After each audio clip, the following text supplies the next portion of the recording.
Do you know what? Asked Percy. What? Grunted Gordon. Do you know what? Silly, said Gordon. Of course I don't know what, if you don't tell me what is. Sir Topham Hatt says that the work in the yard is too heavy for me. He's getting a bigger engine to help me. Rubbish, said James. Any engine could do it. If you worked more and chattered less, this yard would be a sweeter, a better, and a happier place. Percy went off to fetch some coaches. That stupid old signal, he thought. He was remembering the time he'd misunderstood a signal and gone backwards instead of forwards. No one listens to me now. They think I'm a silly little engine and order me about. I'll show them. I'll show them. But he didn't know how. By the end of the afternoon, he felt tired and unhappy. He brought some coaches to the station. Hello, Percy, said Sir Topham Hatt. You look tired. Yes, sir. I am, sir. I don't know if I'm standing on my dome or on my wheels. You look the right way up to me, laughed Sir Topham Hatt. Cheer up. The new engine is bigger than you and can probably do the work alone. Would you like to help build my new harbor? Thomas and Toby will help too. Oh, yes, sir. Thank you, sir. The new engine arrived. What's your name? Asked Sir Topham Hatt. Montague, sir, but I'm usually called Duck. They say I waddle. I don't really, sir, but I like Duck better than Montague. Good. Duck it shall be. Here, Percy, show Duck around.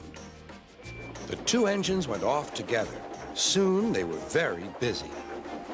James, Gordon, and Henry watched Duck quietly doing his work. He seems a simple sort of engine. We'll have some fun and order him about. Quack, quack, quack, quack, whoosh! Smoke billowed everywhere.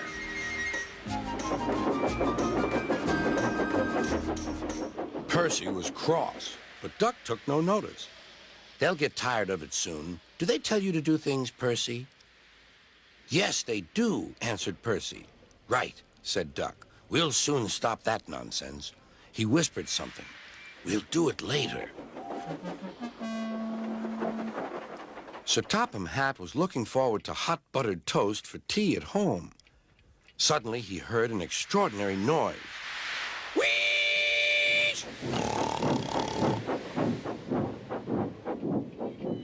Bother, he said, and hurried to the yard. Duck and Percy calmly sat on the switches outside the shed, refusing to let the engines in. Gordon, James, and Henry were furious. Stop that noise! Bellowed Sir Topham Hatt. They won't let us in, hissed Gordon. Duck, explain this behavior. Beg pardon, sir, but I'm a great Western engine. We do our work without fuss. But begging your pardon, sir, Percy and I would be glad if you would inform these engines that we only take orders from you. Quiet, said Sir Topham Hatt. Percy and Duck, I am pleased with your work today, but not with your behavior tonight.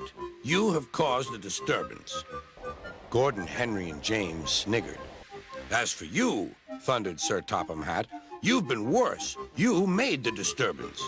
Duck is quite right. This is my railway, and I give the orders. After Percy went away, Duck was left to manage alone. He did so easily.